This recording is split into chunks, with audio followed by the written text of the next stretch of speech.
Albert Einstein once said, everybody's a genius. But if you judge a fish by its ability to climb a tree, it will live its whole life believing that it is stupid.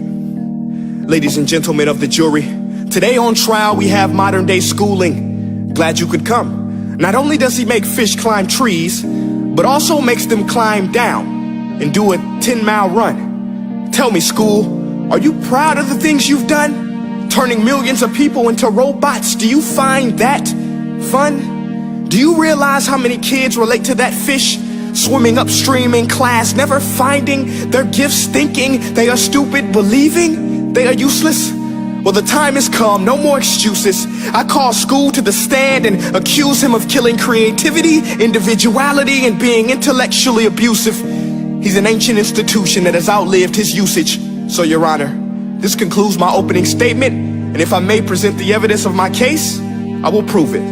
Proceed. Exhibit A. Here's a modern day phone. Recognize it? Here's a phone from 150 years ago. Big difference, right? Stay with me. Here's a car from today, and here's a car from 150 years ago. Big difference, right? Well, get this. Here's a classroom of today, and here's a class we used 150 years ago. Now ain't that a shame? In literally more than a century, nothing has changed. Yet you claim to prepare students for the future? But with evidence like that, I must ask, do you prepare students for the future or the past? I did a background check on you and let the record show that you were made to train people to work in factories, which explains why you put students in straight rows, nice and neat, tell them sit still, raise your hand if you want to speak, give them a short break to eat, and for 8 hours a day tell them what to think. Oh, and make them compete to get an A letter which determines product quality, hence grade A of meat.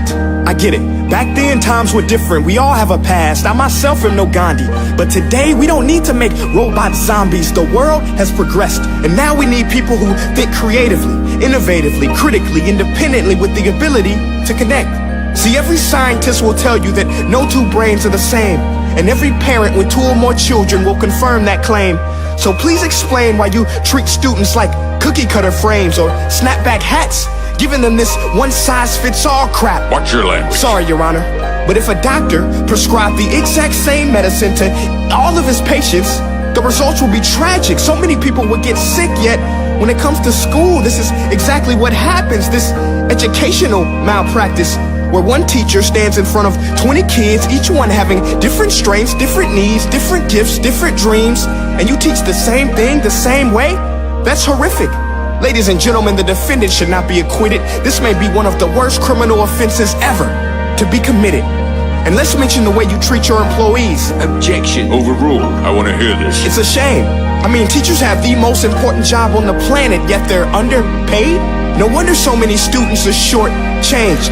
Let's be honest, teachers should earn just as much as doctors, because a doctor can do heart surgery and save the life of a kid, but a great teacher can reach the heart of that kid and allow him to truly live. See, teachers are heroes that often get blamed, but they're not the problem. They work in a system without many options or rights. Curriculums are created by policymakers, most of which have never taught a day in their life. Just obsessed with standardized tests. They think bubbling in a multiple choice question will determine success. That's outlandish. In fact, these tests are too cruel to be used and should be abandoned, but don't take my word for it.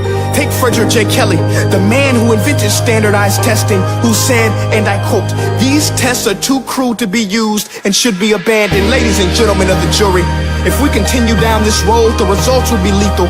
I don't have much faith in school, but I do have faith in people. And if we can customize healthcare, cars, and Facebook pages, then it is our duty to do the same for education, to upgrade it, change it, do away with school spirit, because that's useless. Unless we're working to bring the spirit out of each and every student, that should be our task.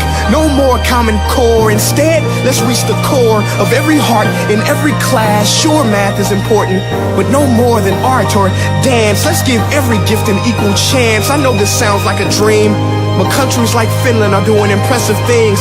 They have shorter school days, teachers make a decent wage, homework is non-existent, and they focus on collaboration instead of competition. But here's the kicker, boys and girls.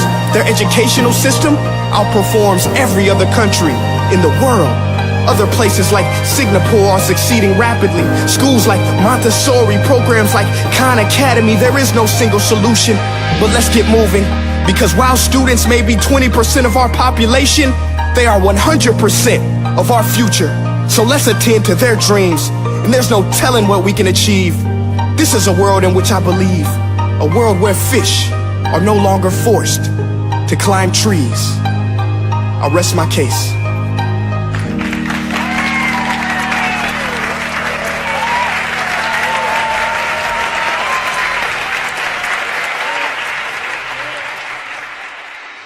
Hey guys, my name is Prince EA, and I want to say thank you so much for watching my video. But now, I want to know what you think.